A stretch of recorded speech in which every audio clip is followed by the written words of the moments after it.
This episode, we're going on the road, baby. Let's go!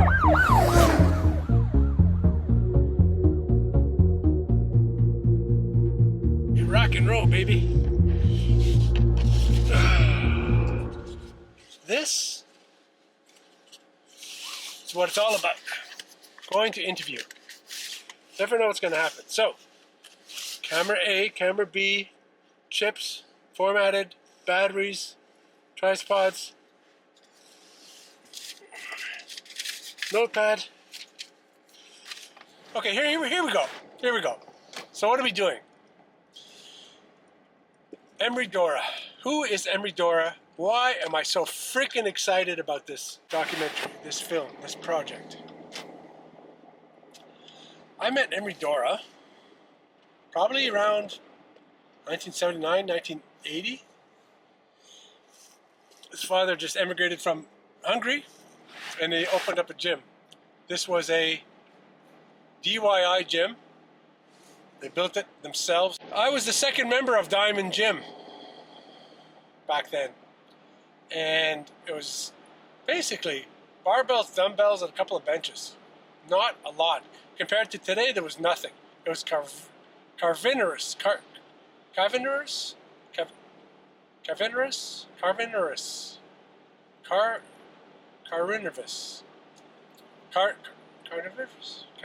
No, that's the carnivore. What's the word I'm looking for? Anyway, so we were training. I was training in university. He was training. He started his bodybuilding career. He got into bodybuilding. Roy Callender was there working out with us. And he competed and won many events. 29 events, 28 events. A number of years ago, I ran into him at another gym and asked him if he wanted to do a documentary, if I could film him. Training, talk about his film stuff. And he said, yes, yeah, this is maybe about 5-6 years ago. He said yes. I said, all right, let's get going. Call him. No answer. Left a message. Called him again, left another message. Why isn't he calling back? The third time I called, it rang like for 20 or 30 times, which means it wasn't going to voicemail. So it means he was waiting for me to hang up. So I took the hint and I left him alone. I'm not going to bother anyone. I don't force anyone. If he doesn't want to do it, that's fine. Still a nice guy. I still like him. So in January, I was at a family party. I look at my messenger. It's from Emery. We'd followed each other on Facebook and Instagram. And that we liked and loved each other's stuff. You know how it goes.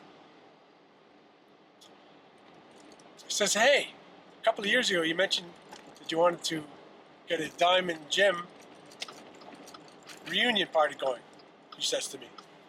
I brought that up. He said, yeah, it's, same thing 2 years ago. Yeah. Anyway, he never called me back. Anyway, now he's calling me back. 10 years later. 10 years later. So basically, I started this documentary 10 years ago. And I have no idea what it's going to go. I have no idea. No idea what's going to happen. This is normal in documentary filmmaking. In this case, it's a person. Things could happen. A lot of things could happen. I'll get into the details as we go along. He's 63 years old. Things can happen. 6 months ago, he had a diverticulosis. Easy for me to say. So he stopped training. Put on weight. They found a hernia which they partially fixed. He tells me. I don't know why they didn't completely fix him. Well, he was under the juice, under anesthetics, already opened up. But he says that might come up. So he calls me and he says, let's do a documentary on getting the Diamond Gym people together, because we were a super tight-knit group. There's maybe a dozen of us. We spent like 2-3 years together, hours of training and going to competitions and just being people in their late teens and early 20s doing what people in their late teens and early 20s did in 1980. So I said, yeah, okay, are you interested? I said, yeah, of course. Kind of curious to see how far he's actually going to go with this. Maybe it's an idea, then he'll give it up. I don't know. We're going to find out. And he says he wants to compete in a bodybuilding competition.